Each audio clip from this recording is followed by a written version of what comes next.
Welcome back to our Women's History Month series. I'm Haley, and I'm here today with Rep. Morrison from Minnesota. Thank you so much for taking the time to talk with us. It is not news to anyone that reproductive rights has been being attacked and on the forefront of the news in the past few years. You are the first Democratic OBGYN in Congress, which is both incredible and staggering that it took so long for us to get here. Why is it so important that we have women in leadership and women from the medical field in leadership and in our government leading the fight for reproductive rights? I think it's really important that we have people in office who have had the experience of taking care of patients, who have been on the front lines, who have been in examining rooms, who have been in operating rooms, taking care of patients, who have been on the ground, who understand the issues and can see the experience through a patient's eye. So I think that's really important. I also think we need, as the complexity of our problems increases, I think we need a lot more people with scientific backgrounds, medical backgrounds, who can bring that expertise to the table when we're talking about making policy that's going to impact people's lives. It's so important. And coming from your background, what do you think is the biggest misconception that people have right now about reproductive freedom and our policy fight around reproductive rights? I think first of all, there's been bad information out there for decades. So a lot of people take information that is not true as sort of gospel, as truth, when in fact it's not.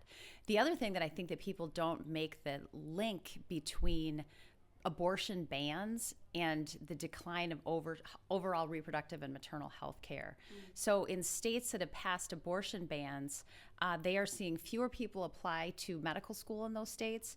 They're seeing fewer people try to match in those residency programs. We already have a shortage of OBGYNs in our country, and we have a rising maternal mortality rate, the highest in the developed world.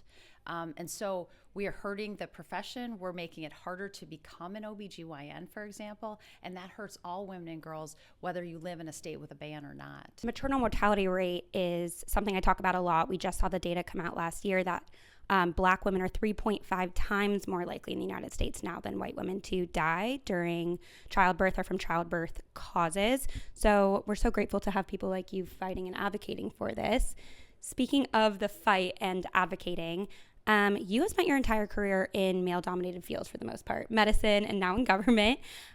We are seeing the numbers that women are seeing the rollbacks and attacks on women in leadership and women in STEM and different male-related fields, and young women are being really hesitant to go into careers in male-dominated spaces. What advice do you have?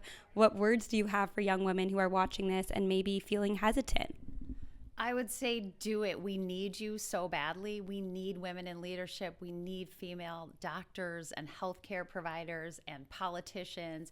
We need female leaders across the board. And I would say look for the helpers. Look for women mentors. When a hand is offered, take that hand. Don't think you have to do it all by yourself. None of us is self-made. We all needed a village to get where we are. So be sure that you're accepting the hand that's offered to you, and then do the same for the people coming after you. Extend a hand and mentor someone else. Thank you so much for taking the time to talk with us. Thank you.